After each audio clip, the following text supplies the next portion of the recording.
रणवीर सिंह स्वागत करता हूँ मैं फिर से आप सभी का आपके अपने परिवार रेम्बा क्लासेस में। तो दोस्तों आज हम लोग बात करने वाले हैं एसएससी जीडी के जो भी एस्पिरेंट्स हैं उनके कुछ महत्वपूर्ण प्रश्न जो है सामने निकल के आ रहा है कि भैया मेडिकल कब से शुरू होने वाला है और मेडिकल की कट ऑफ कब तक आएगी, है ना, और क्या क्या तैयारियां रखनी चाहिए डॉक्यूमेंट्स के मामले में, है ना।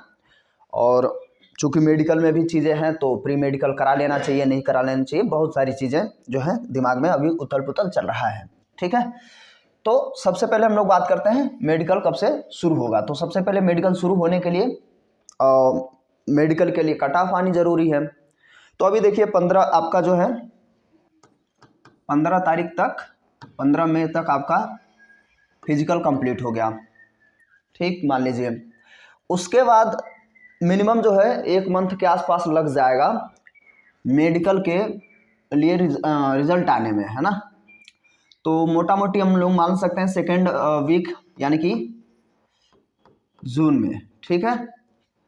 तो 15 जून के आसपास जो है आपका आ जाएगा रिजल्ट मेडिकल के लिए।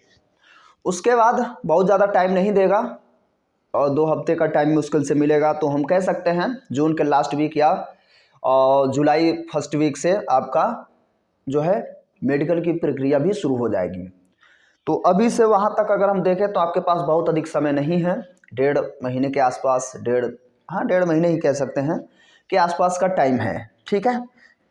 तो इसी के आसपास जो है आपका होने वाला है, क्योंकि एसएससी जो है काफ़ी तेज़ काम करने की कोशिश कर रही है। जैसा कि हम लोग उससे पहले देखे थे, सेंटर अलॉट नहीं हो पाया था लेकिन फिर भी डेट आ गया था, समझ रहे ना।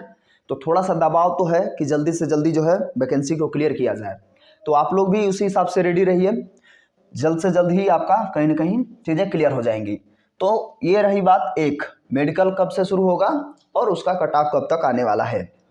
दूसरी, कट ऑफ जो है मेडिकल के लिए कट ऑफ क्या रहता है, सामान्यतः यह देखा गया है कि मेडिकल के लिए जब बुलाए जाते हैं जो एस्पिरेंट्स, तो कट ऑफ जो है 2 नंबर 3 नंबर का उसमें भी फ्लैक्चुएट करता है, समझ रहे ना। तो बहुत ज़्यादा उसमें डिफर नहीं देखने को मिलेगा आपको, 2 से 3 नंबर का, 1.5 नंबर, 3 नंबर, 2.5 नंबर, इस तरीके का। तो उसमें बहुत ज़्यादा तनाव लेने की ज़रूरत नहीं है, उतना आपका इंक्रीज होगा और आपको मेडिकल के लिए बुला दिया जाएगा।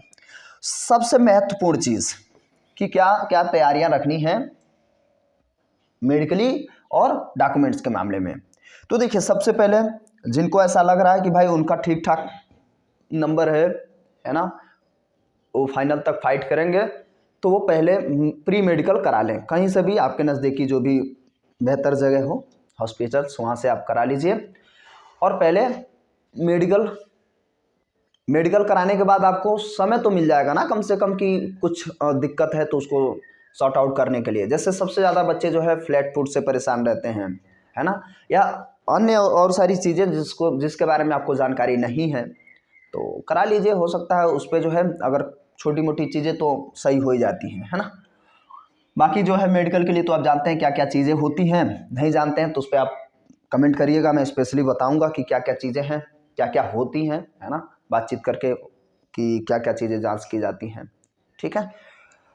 अब हम आते हैं डॉक्यूमेंट्स में। सबसे बड़ी चीज़ जो है डॉक्यूमेंट्स हैं। डॉक्यूमेंट्स में सबसे ज़्यादा जो है कन्फ्यूज़न है और डॉक्यूमेंट्स के लिए वहाँ पर जो है ज़्यादा आपको समय नहीं दिया जाएगा यदि आप डॉक्यूमेंट के मामले में दिक्कत में है तो, ठीक है ना।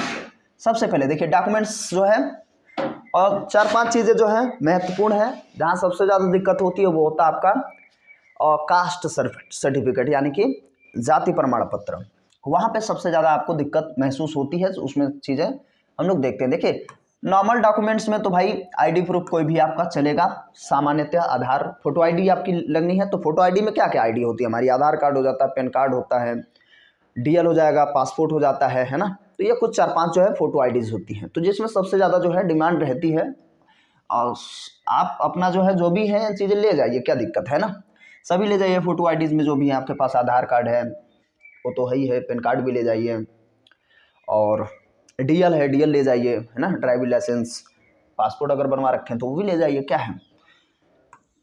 तो दूसरी बात जो है आपका जो है डोमिसाइल यानी कि निवास प्रमाण पत्र, कुछ लोग वहाँ पे PRC कहते हैं, परमानेंट रेजिडेंट सर्टिफिकेट, तो वो कहाँ का लगेगा, और कास्ट सर्टिफिकेट कहाँ का लगेगा, इसमें बहुत ज़्यादा जो है परेशान रहते हैं एस्पिरेंट्स।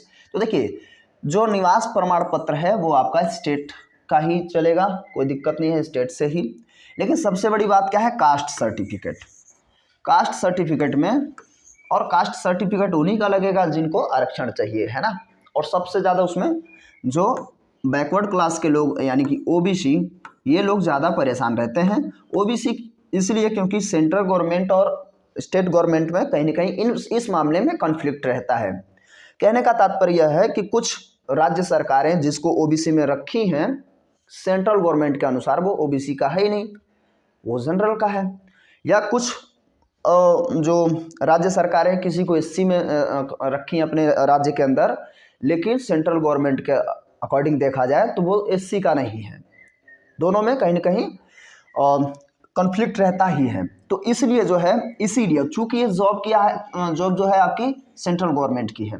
जैसे कई बार होता है ना दिमाग में कि अच्छा स्टेट का क्यों नहीं चल रहा है, तो कारण यही है, दोनों में डिफर पैदा हो जाता है, डिफरेंस रहता है सेंट्रल और राज्य गवर्नमेंट के मामले में। तो इसलिए OBC, SC, ST, है ना, जिनको आरक्षण चाहिए वो अपना जो है सेंट्रल गवर्नमेंट से कास्ट सर्टिफिकेट बनवा लेंगे, ठीक है ना। और बनवा लिए होंगे तभी, क्योंकि इसमें आपके नोटिफिकेशन में साफ साफ लिखा होता है कि जब से भैया नोटिफिकेशन आया हुआ है ना, उससे पहले का आपका होना चाहिए डॉक्यूमेंट्स, ठीक है। यदि मान लीजिए बाय द वे किसी का रह गया, छूट गया, या ये चीज़ नहीं पता थी, तो अभी भी बनवा लीजिए, क्योंकि वहाँ वो ऐसा नहीं है कि आपको एकदम से भगाने के लिए बैठे हैं। अगर आपका, हालांकि वो साफ साफ है कि भाई आपका जब से नोटिफिकेशन है तब उससे पहले का होना चाहिए, फिर भी अगर मान लीजिए नहीं है तो आप बनवा लीजिए। हो सकता है आपके पास स्टेट का ही हो, कुछ लोगों के पास सेंट्रल का ना ही हो, तो सेंट्रल का बनवा लीजिए, स्टेट का भी लेके जाइएगा। हालांकि लगाए होंगे तो सेंट्रल का ही लगाए होंगे, बनवा ज़रूर लीजिए। अगर नहीं है तो बनवा लीजिए, और वास्तव में होना चाहिए आपका फॉर्म अप्लाई से पहले का, तब वो ज़्यादा बेहतर है और वही डिमांड की जाएगी, है ना। और जिसका नहीं है बहुत ज़्यादा तनाव मत लीजिए, नहीं तो अब क्या ही छटपटा के कर लेंगे, तो अब बनवा लीजिए, ठीक है। EWS वालों का भी वही मामला है भैया, सेंट्रल गवर्नमेंट से ही आपका रहेगा, ठीक है।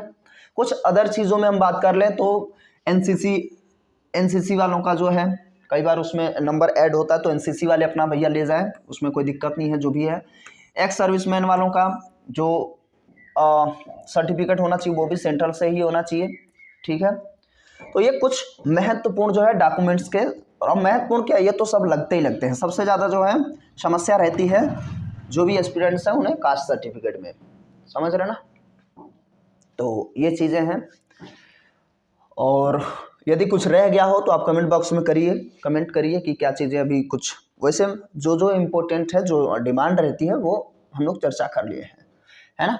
10th की मार्कशीट के बारे में तो जानते ही हैं भाई, 10th की मार्कशीट हमें चाहिए।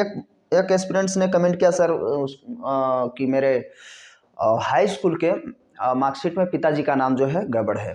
तो अब इतना समय तो है नहीं कि आप हाई स्कूल का जो है चेंज करा लें, लेकिन जहाँ तक बातचीत हुई जो बच्चे सेलेक्टेड हैं उन लोगों से, तो उन्होंने ये कहा कि सर ऐसा नहीं है कि सबसे ज़्यादा जो देखा जाता है कि आपका नाम है ना, हालांकि गलत है तो गलत है, ठीक है। और बहुत ज़्यादा जो है अब ज़्यादा टाइम नहीं दिया जाता है। तो मैंने कमेंट बॉक्स में जवाब हालांकि दिया था कि भाई आप जो है एफिडेविट बनवा लीजिएगा। और एफिडेविट होता इसीलिए कि आपको समय देगा, ऐसा नहीं कि एफिडेविट से काम हो ही गया, वो समय देगा। समय देने का मतलब कि भाई आप इतने समय में अपना बनवा लीजिए, तो तब तक के लिए मान्य रखा जाएगा, समझ रहे ना। तो किसी का ऐसा कुछ है तो वैसे अभी तक जो है फॉर्म वार्म डालते आ रहे हैं, तो नहीं होना चाहिए, लेकिन अभी भी है तो आप एफिडेविट बनवा के और प्रयास करिए। अगर अभी इतने टाइम में सुधार हो जाता है तो बहुत अच्छी बात है, ठीक ना। और इन मामलों में थोड़ा अवेयर रहिए। लेकिन सबसे ज़्यादा जो गौर किया जाता है वो आपका अपना नाम हर जगह सही होना चाहिए, और पिताजी और माताजी का नाम भी, DOB, ये जो चीज़ें हैं जहाँ का DOB हैं तो बहुत इम्पोर्टेंट रहती हैं। तो ठीक है, अगर आपकी अन्य कोई क्यूरीज हो, है ना, कोई समस्याएं हो, तो आप कमेंट करिएगा।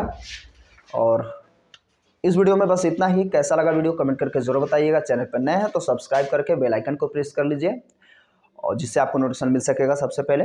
दोस्तों के साथ शेयर करना बिल्कुल ना भूलें। मिलते हैं वीडियो, तब तक के लिए नमस्कार। जय हिंद, जय भारत।